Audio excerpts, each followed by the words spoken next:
السلام علیکم ورحمۃ اللہ وبرکاتہ۔ الحمدللہ رب العالمین والصلاة والسلام علی رسولہ الکریم وعلی آلہ وصحبہ اجمعین وبعد۔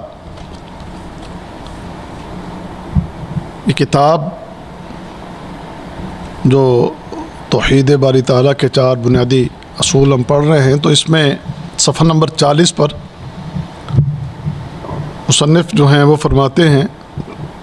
کہ شرک کے پھندے سے بچنے کے لیے 4 قواعد و اصول کی معرفت ضروری ہے،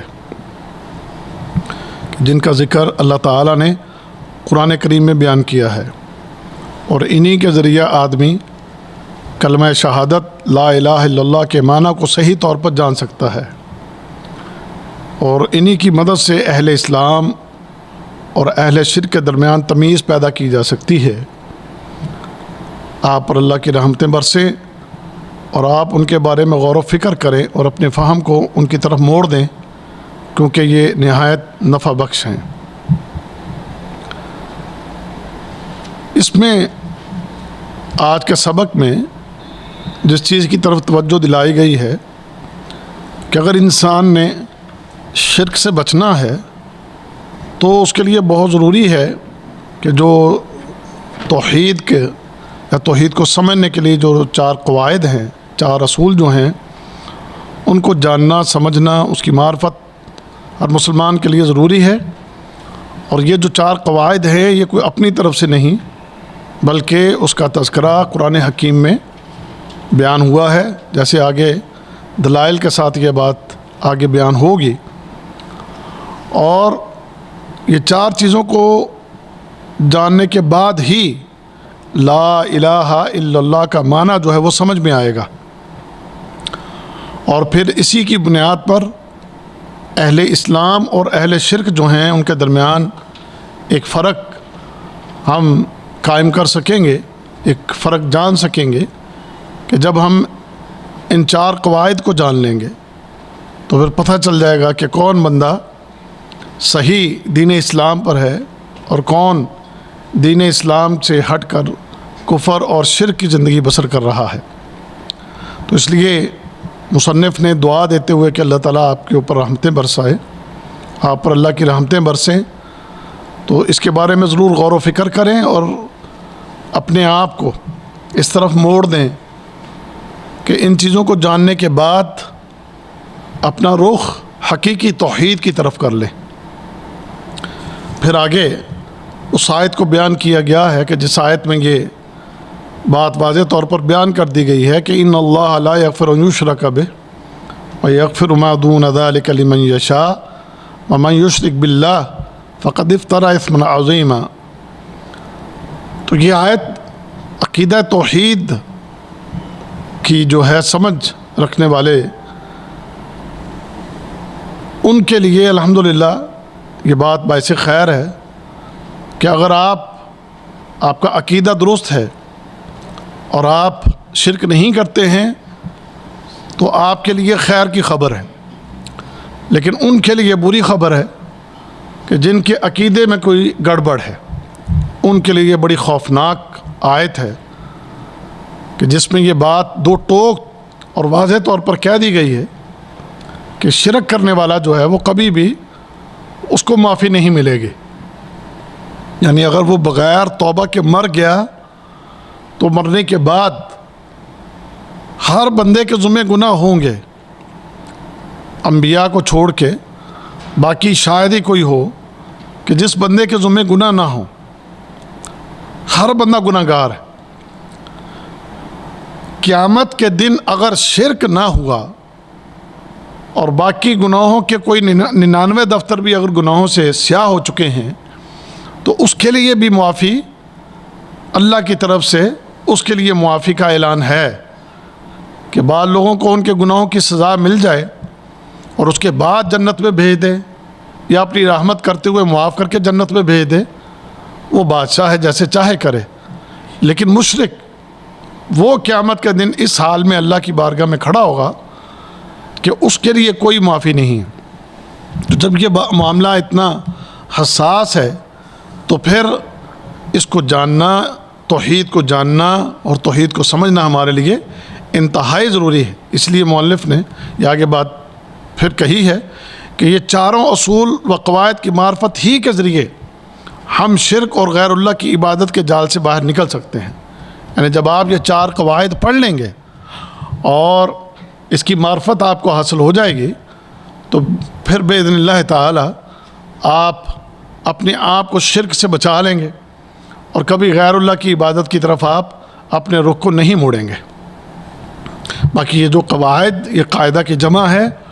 اور قاعدہ لغت میں بنیاد اور اساس کو کہتے ہیں،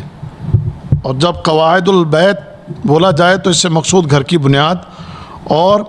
اساس ہوتی ہے۔ یعنی قاعدہ اس کی جمع قواعد، مراد یعنی بنیاد، اساس۔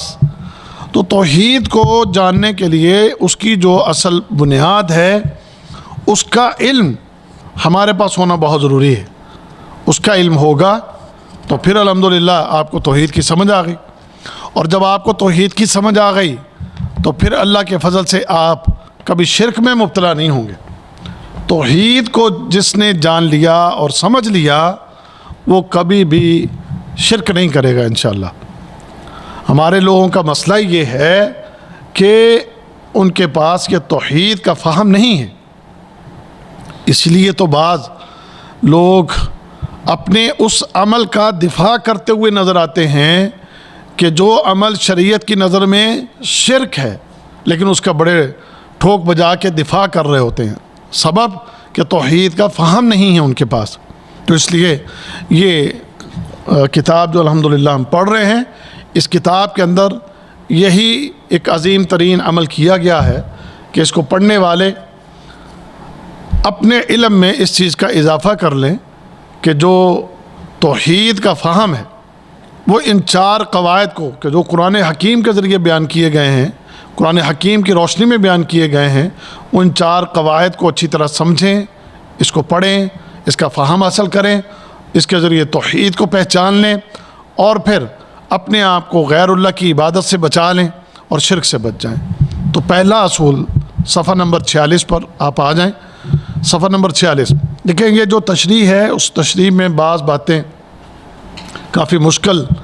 اور بعض بڑی علمی سی کچھ چیزیں ہوتی ہیں، وہ میں اس لیے اس کو چھوڑ جاتا ہوں کہ ہم اپنے اس درس کو آپ کے لیے بھی اور جو نیٹ پر سننے والے ہیں ان کے لیے بھی آسان ترین کر کے ہم اس کو بیان کرنا چاہتے ہیں، کیونکہ جو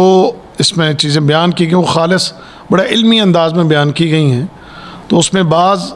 باتیں ایسی ہیں کہ جو شاید لوگوں کے سر کے اوپر سے ہی نہیں گزر جائیں، تو اس کو میری کوشش ہوتی ہے کہ آسان ترین کر کے ہم آپ کے سامنے اور باقی سننے والوں کے سامنے اس کو ہم بیان کر دیں۔ اب آئیں ان چار اصول میں سے پہلا اصول وہ کیا ہے؟ یہ جان لیں کہ جن کفار اور مشرکین سے نبی کریم صلی اللہ علیہ وسلم نے جنگ کی وہ اس بات کا اقرار کرنے والے تھے کہ اللہ ہی رازق، خالق اور مدبر ہے، لیکن ان کے اس اقرار و اعتراف نے انہیں اسلام میں داخل نہ کیا، یعنی وہ مسلمان قرار نہیں پائے۔ اس کی دلیل قرآن حکیم میں سے یہ آیت ہے سورہ یونس کی، قل من یرزقکم من السماء والارض امن یملک السمع والابصار ومن یخرج الحی من المیت ویخرج المیت من الحی ومن یدبر الامر فسیقولون اللہ فقل افلا تتقون۔ سورہ یونس کی یہ آیت نمبر 31 ہے۔ اے محمد صلی اللہ علیہ وسلم آپ کہیے کہ کون ہے جو تم کو آسمان اور زمین سے رزق پہنچاتا ہے، یا وہ کون ہے جو کانوں اور آنکھوں پر پورا اختیار رکھتا ہے، اور وہ کون ہے جو زندہ کو مردہ سے نکالتا ہے اور مردہ کو زندہ سے نکالتا ہے، اور وہ کون ہے جو تمام کاموں کی تدبیر کرتا ہے۔ ضرور وہ یہی کہیں گے کہ اللہ، تو ان سے کہیں کہ پھر کیوں نہیں ڈرتے۔ اب ذرا آپ اس آیت میں غور کریں، یہ عقیدہ بیان ہو رہا ہے کافروں کا اور مشرکوں کا، یہ ان کا عقیدہ، یعنی یہ توحید ربوبیت ہے اصل میں۔ تو اس توحید کی اس صفت پر، توحید کی اس قسم پر ان کا پورا ایمان ہے۔ اب اس میں پوچھا کیا جا رہا ہے کہ بھی ذرا یہ بتاؤ آسمانوں زمینوں سے تمہیں رزق دینے والا کون ہے، اور تمہارے کان، تمہاری آنکھیں، اس پر ملکیت کس کی ہے، کس کا اختیار ہے، اور زندہ کو مردہ سے، مردہ کو زندہ سے نکالنے والا کون ہے، اور کون ہے یہ پوری کائنات میں جو ہے اس کا مدبر، اس کی تدبیر کرنے والا کون ہے؟ تو فَسَيَقُولُونَ اللَّهُ، تاکید کے صیغے کے ساتھ کہ ضرور وہ یہی کہیں گے کہ اللہ، اور وہ کہتے تھے کہ بالکل اللہ ہے، پوری کائنات کا خالق،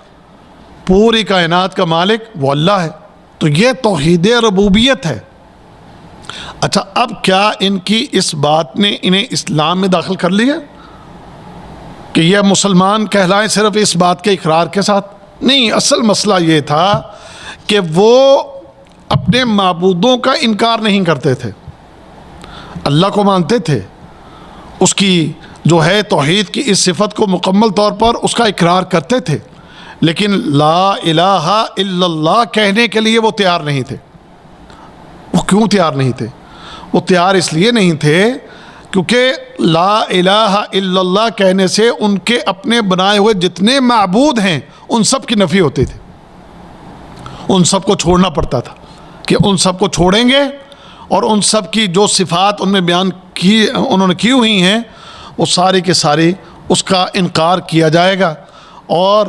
تمام کی تمام عبادات کا رخ جو ہے پھر وہ صرف ایک اللہ کی طرف موڑ دیا جائے گا۔ تو یہ اس وجہ سے وہ اس کا اقرار نہیں کرتے تھے۔ تو جب انہوں نے یہ کام نہیں کیا تو پھر ان کے دین کو، ان کے اسلام کو قبول نہیں کیا گیا، یعنی یہ نہیں کہا گیا کہ ٹھیک ہے جب تمہارا یہ عقیدہ ہے تو تمہارے اس عقیدے کی وجہ سے آج کے بعد تم مسلمان ہو، نہیں، بلکہ ان کے اس اقرار کے بعد بھی وہ کافر ہی کہلائے اور مشرک ہی کہلائے۔ تو اس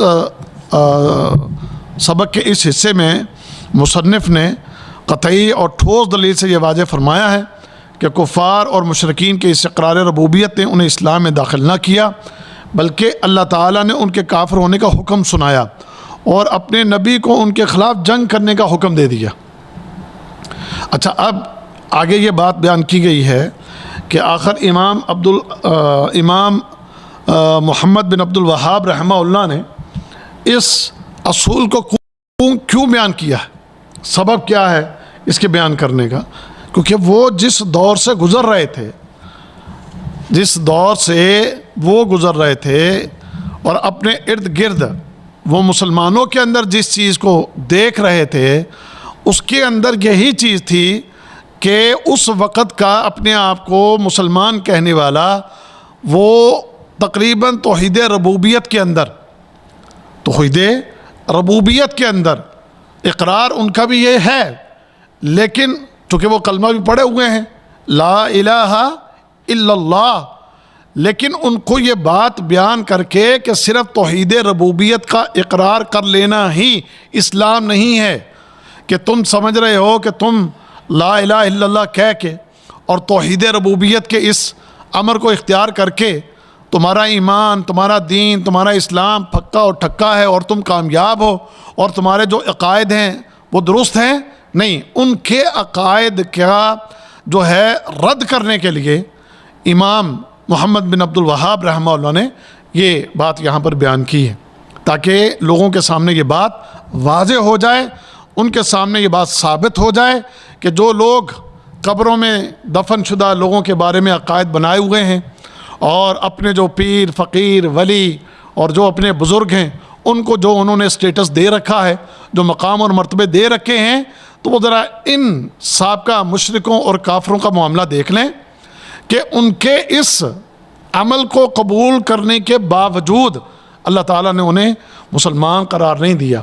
اور نہ صرف یہ بلکہ اللہ نے اپنے نبی صلی اللہ علیہ وسلم کو ان کے ساتھ جہاد کرنے کا حکم دیا کہ ان کے جان اور مال پھر تمہارے ہاتھوں سے محفوظ نہ ہوں، ان کے ساتھ قتال کریں، ان کے ساتھ جہاد کریں۔ تو اس لیے ان کے باطل عقیدے کو واضح کرنے کے لیے امام محمد بن عبد الوہاب رحمہ اللہ نے اس وقت یہ باتیں جو ہیں وہ بیان کی، اور اسی طرح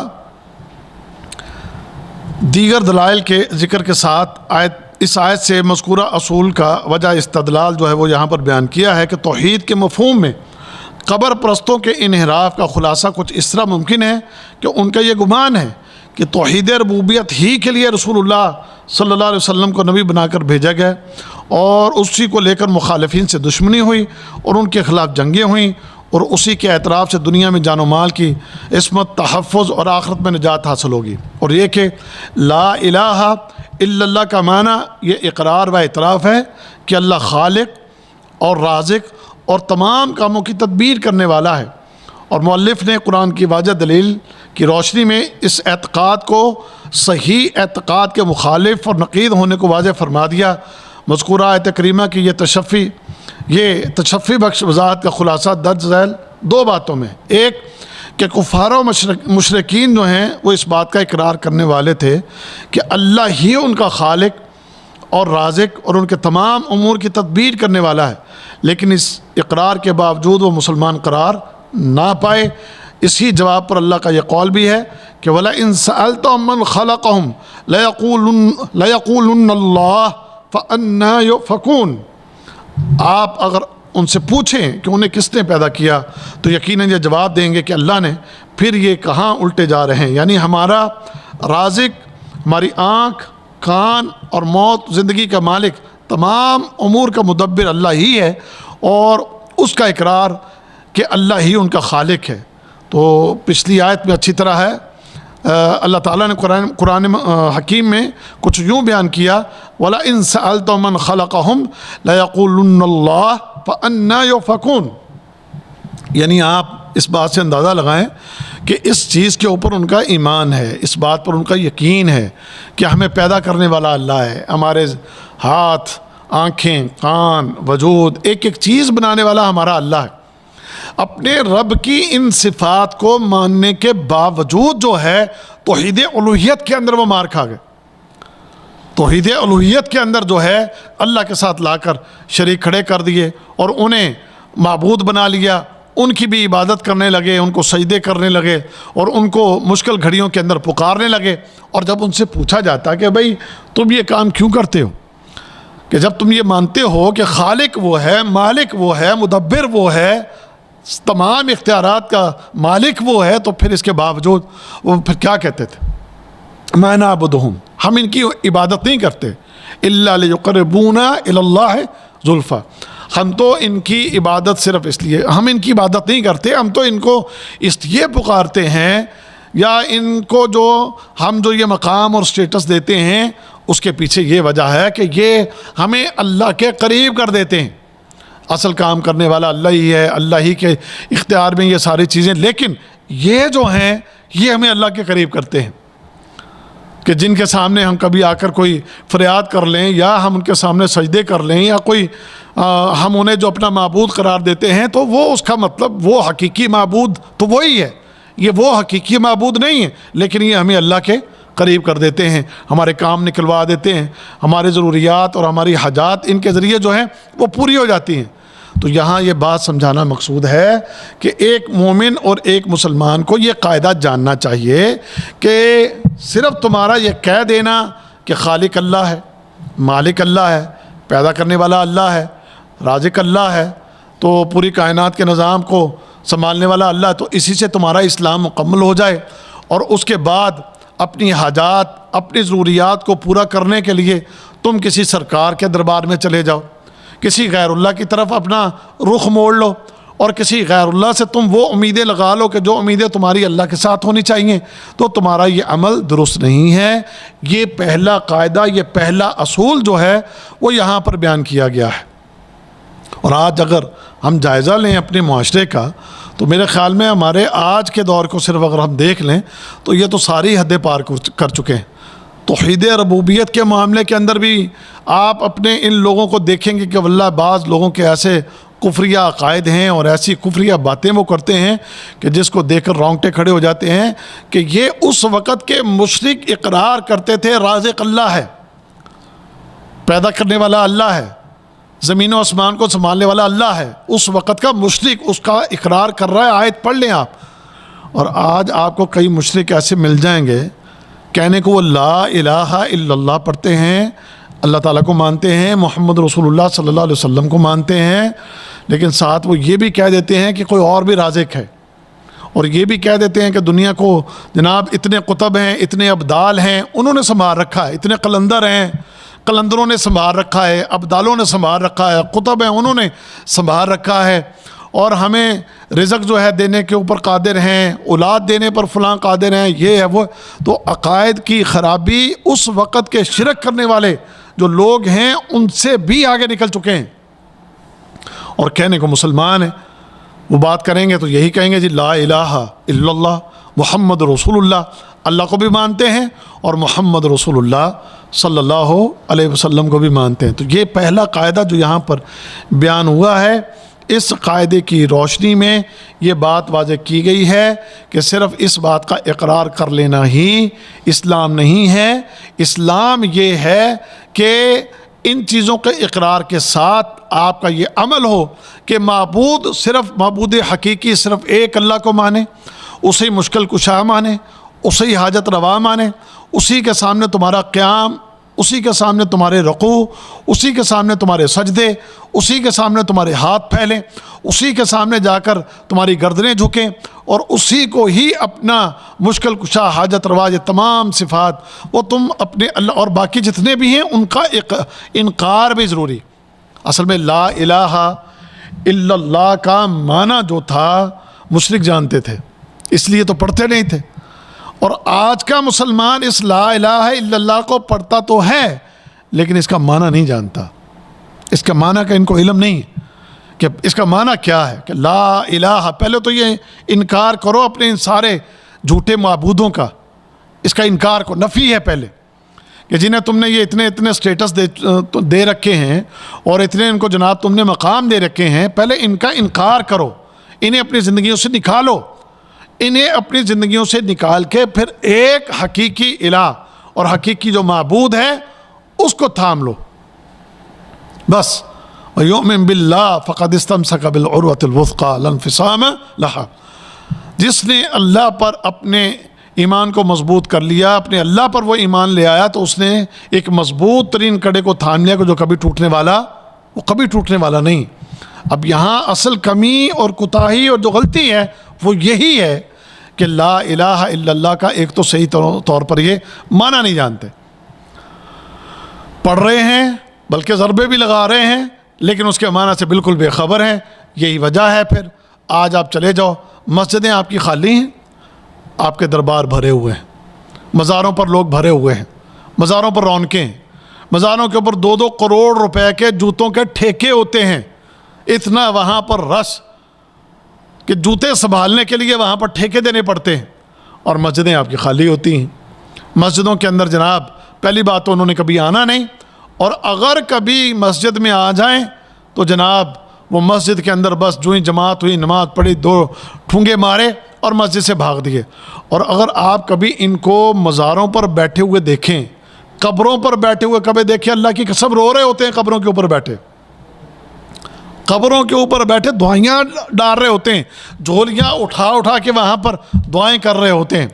اور وہاں پر جناب وہ قبر والے کو، صاحب قبر کو رو کے ہچکیاں بندھی ہوتی ہیں اور پکار رہے ہوتے ہیں اور ان سے مدد مانگ رہے ہوتے ہیں۔ تو سبب کیا ہے؟ کیونکہ لا الہ اس کو انہوں نے جانا ہی نہیں۔ تو یہی مصنف کا یہاں پر جو مقصد تھا کہ وہ یہ بتانا چاہتے تھے کہ دیکھو یہ پہلا جو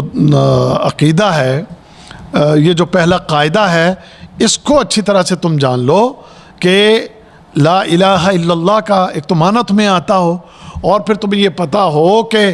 پہلے اس دور کے مشرکین جو ہیں ان کا عقیدہ کیا تھا، اور ان کے اس عقیدے کے باوجود کیا ان کا جو ہے یہ عقیدہ ماننے کے باوجود کیا انہیں مسلمان کہا گیا یا مسلمان مانا گیا؟ نہیں، بلکہ وہ کافر ہی رہے، مشرک ہی رہے، اور ان کے ساتھ باقاعدہ طور پر جہاد کیا گیا، اور جہاد کے نتیجے میں آپ جانتے ہیں پھر جو معاملات ہوئے ہیں۔ اور یہاں اس کتاب کے آخری اگر صفحہ پر آپ آئیں، صفحہ نمبر 52 پر ہے کہ جہاں تک ان لوگوں کا گمان کہ لا الہ الا اللہ کا مطلب اللہ کے سوا کوئی خالق و رازق اور مدبر نہیں، اور اس معنی کی دلالت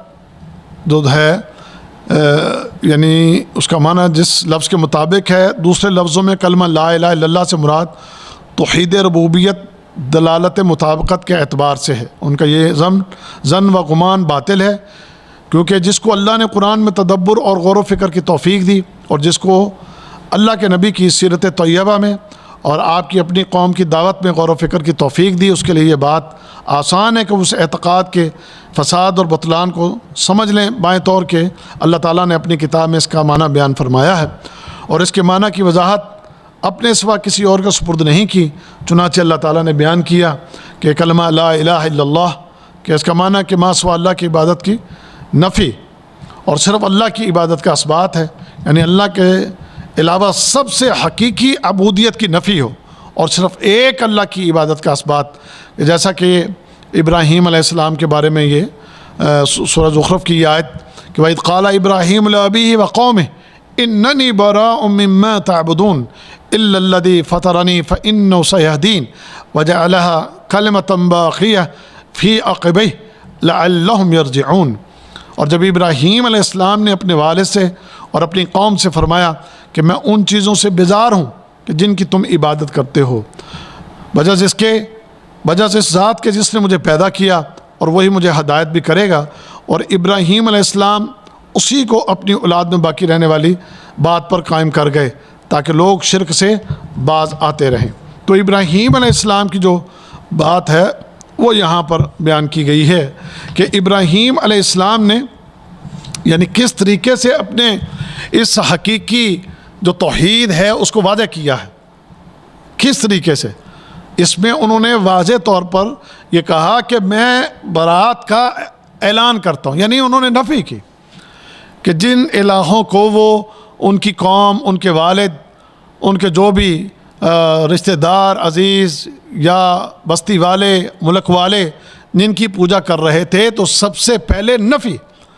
ان تمام کا انکار کہ میں ان سے بالکل جو ہے میں بری ہوں،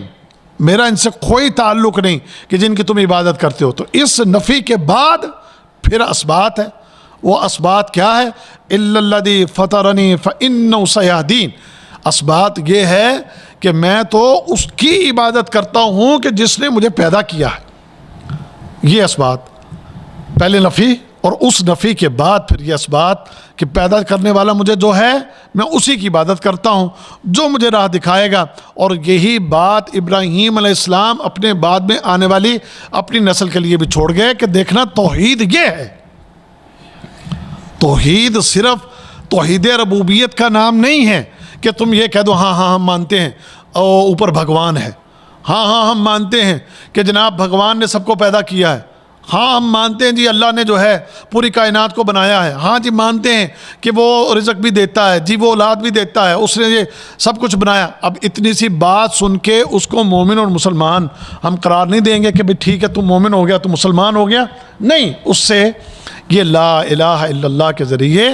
اس کا معنی اس کو سمجھاتے ہوئے اس سے انکار کروائیں گے۔ پہلے یہ انکار کر دیا ساروں کا جو کہتا ہے یہ فلاں گنج بخش ہے، یہ فلاں جناب داتا ہے، اور فلاں جو ہے وہ حاجت روا ہے، فلاں میرا مشکل کشا ہے، اور فلاں جناب میری بگڑی تھگڑی بنانے والا ہے، فلاں میرا غریب نواز ہے، فلاں جو ہے یہ ضرورت پوری کر دیتا ہے، فلاں جو ہے میرے یہ معاملہ نہیں۔ ان کا انکار کر، ان سب کو نکال اپنی زندگیوں سے، ان سے برات کا اعلان کر، اور اعلان کر اس بات کا کہ صرف وہ ایک اللہ ہے، معبود حقیقی وہی ہے، میں اسی کی عبادت کرتا ہوں۔ تو یہ اصل میں یہ بات جو ہے اس قاعدے کے اندر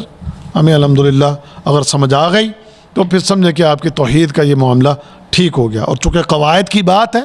تو یہ قواعد اگر بنیاد ٹھیک نہ ہو تو پھر اوپر بلڈنگ ٹھیک نہیں ہوتی، تو اس قاعدے کو ٹھیک کرنا وہ بہت ضروری ہے، اور وہ اسی طرح ٹھیک ہوگا جب اس کا علم ہوگا۔ تو آگے یہ صفحہ نمبر 56 پر ذرا آئیں۔ اللہ تعالیٰ کا یہ قول بھی لا الہ الا اللہ کے معنی کو خوب واضح کرتا ہے۔ انہم کانوا اذا قیل لهم لا الہ الا اللہ یستکبرون ویقولون انا لتارکو آلہتنا لشاعر مجنون۔ اب یہاں یہ بات مزید واضح کر دی گئی کہ مشرک جو تھے وہ لا الہ الا اللہ پڑھنے کو تیار نہیں تھے، کیا کرتے تھے؟ یستکبرون، تکبر کرتے تھے۔ کیوں تکبر کیا کر رہے ہیں؟ کہتے تھے وَيَقُولُونَ، وہ کہتے اِنَّا لَتَارِكُ، کیا بات کرتے ہو، ہم ان کو چھوڑ دیں آلہتنا اپنے الہوں کو لشاعر مجنون ایک مجنون دیوانے اور شاعر کے کہنے پر. تو یعنی یہ اصل میں بات جو یہاں بیان کی گئی ہے وہ اس لیے بیان کی گئی ہے کہ وہ لا الہ الا اللہ کا معنی جانتے تھے. ان کو اس بات کا علم تھا کہ اگر ہم نے لا الہ الا اللہ کہا تو پھر ہمیں چھوڑنا پڑے گا حبل کو، چھوڑنا پڑے گا لات کو، منات کو، عزا کو. ہم تو ان کی تعریفوں میں پل باندھ دیتے ہیں. ہم تو کہتے ہیں جناب لات یہ کر دیتا ہے، منات یہ کر دیتا ہے، عزا یہ کر دیتا ہے، حبل یہ کر دیتا ہے، اور فلاں ہمارا معبود یہ کر دیتا ہے. تو یہ کہہ رہا ہے نہیں، ان کا انکار کرو، لا الہ. اللہ اکبر کبیرہ. اگر آپ اس بات کو سمجھ رہے ہوں تو اللہ کی قسم بڑی پیاری بات ہے کہ لا الہ الا اللہ کا جس نے معنی جان لیا وہ کبھی بھی علی حجویری کو داتا نہیں کہے گا. وہ کبھی بھی کسی کو غریب نواز نہیں کہے گا. کسی غیر اللہ کو وہ والے لقب کبھی بھی نہیں دے گا. لیکن چونکہ لا الہ الا اللہ کا پتہ ہی نہیں ہے اس لیے وہ سب کچھ کیے چلے جا رہے ہیں. لا الہ الا اللہ بھی پڑھے جا رہے ہیں اور اپنے ان معبودوں کو وہ سارے نام بھی دیے جا رہے ہیں. اور جناب وہ سمجھنے کہ ہم پکے ٹھکے مسلمان ہیں. تو یہ یہاں پر بڑے آسان انداز میں اور بڑے خوبصورت انداز میں یہ بات بیان کی گئی ہے کہ بھائی اس چیز کو سمجھو. صرف اس چیز کا اقرار ہے نہیں، لا الہ الا اللہ کے معنی کو سمجھو، لا الہ الا اللہ کے تقاضے کو سمجھو. اور لا الہ الا اللہ کا معنی جنہوں نے سمجھا تھا انہوں نے تکبر کیا اور انہوں نے یہ جان لیا کہ اس کا اصل معنی کیا ہے. اگر یہ مان لیا تو پھر کوئی ہمارا داتا نہیں رہے گا اور کوئی ہمارا جو ہے نا پیر نہیں رہے گا. پیر سے مراد جو اپنے الہ اور معبود جن کو بنائے ہوئے یہ سارے چھوڑنے پڑیں گے. اللہ اکبر کبیرہ. اور پھر مزید اس کی تاکید جو آگے صفحہ نمبر 57 پر ہے کہ جب نبی کریم صلی اللہ علیہ وسلم نے انہیں یہ کہا، یہ کہتے ہوئے دعوت دی، قولوا لا الہ الا اللہ، جب اکٹھے کر لیے نبی کریم صلی اللہ علیہ وسلم نے ایک جگہ پر اور تمام لوگوں کو اکٹھا کر کے جب کہا تھا لا الہ الا اللہ، تو بدک اٹھے تھے اور دوڑ اٹھے تھے اور لگے تھے جناب باتیں کرنے کی. یہ کیا باتیں کر رہے ہو تم، ہم ان انسانوں کو چھوڑ دیں جن کو جناب ہمارے باپ، ہمارے دادا، ہمارے پردادا، ہمارے پچھلے سارے جن کو پوجتے رہے اور جنہیں اپنا الہ کہتے رہے، معبود کہتے رہے، اور جنہوں نے ان کی اتنی صفات بیان کی ہیں. یہ کیا بات کر رہے ہو؟ اجعل الآلہۃ الہ واحدہ ان ھذا لشیء عجاب. کیا اس نے اتنے سارے معبودوں کا ایک ہی معبود کر دیا؟ واقعی یہ بہت ہی عجیب بات ہے. تو انہوں نے یعنی مشرکین نے اس بات کو بڑے تعجب کی نگاہ سے دیکھا. یعنی ہم یہ جتنے بھی ہمارے معبود ہیں ان تمام کو چھوڑ دیں. اور کیا کیا؟ اجعل الآلہۃ الہ واحدہ، ایک ہی الہ، بس اسی ایک کو مانے اور یہ باقی جو ہیں ان کو چھوڑ دیں. تو اس پر بڑے تعجب کے ساتھ وہ یہ باتیں کرتے رہے. تو ان قرآن حکیم کی دلیلوں سے یہ بات بالکل واضح ہو گئی کہ جو اس وقت کا مشرک تھا وہ لا الہ الا اللہ کے معنوں کو جانتا تھا، اس کے مفہوم کو وہ سمجھتا تھا، اور اس کے مفہوم کو جانتے ہوئے توحید ربوبیت سے اس کی واقفیت. لیکن اس کے باوجود ان کا اسلام عند اللہ، اسلام تو ہوا ہی نہیں نا. اللہ کے ہاں ان کی نجات کا کوئی ذریعہ یہ باتیں نہیں بنی کہ یہ باتیں ان کے لیے ذریعہ نجات بنی ہو. نہیں، ان کا دنیا میں بھی ان کے لیے ذلت کیسے؟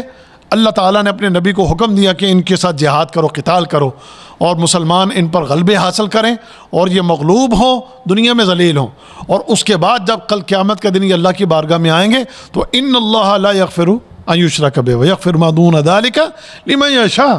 پھر قیامت کے دن بھی ان کے لیے انجام بہت برا ہے. اب مسلمانوں کے لیے اس میں یہ سبق ہے کہ دیکھو اس چیز کو سامنے رکھو، اگر تم نے بھی اسی طرح کا عقیدہ اپنے آپ میں رکھا اور اپنے اس عقیدے کو لے کر کل اللہ کی بارگاہ میں پیش ہوئے تو پھر معاملہ بڑا خوفناک ہے. اپنی اصلاح کر لو. ہم یہ حکم تو تمہارے اوپر نہیں لگائیں گے کہ جناب اب تمہارے ساتھ قتال ہو، تمہارے ساتھ جہاد ہو، اور تمہیں ہم جناب یہ کہنا شروع کر دیں کہ تم کافر ہو، یا تمہارے اوپر اس طرح کے ہم فتوے لگائیں. لیکن ان کا انجام قرآن کی ان آیات کی روشنی میں تمہارے سامنے ہونا چاہیے. اس لیے اپنے آپ کو ان باطل عقائد سے اپنے آپ کو دور رکھو اور اپنے آپ کو بچا لو۔ یہ خلاصہ ہے آج کے اس درس کا، آج کے اس پہلے اصول کا کہ جو اس میں بیان کیا گیا ہے۔ تو اللہ تعالیٰ سے دعا ہے اللہ تعالیٰ سمجھنے کی اور عمل کرنے کی توفیق عطا فرمائے۔ سبحانک اللہم و بحمدک اشہد ان لا الہ الا انت استغفرک و اتوب الیک۔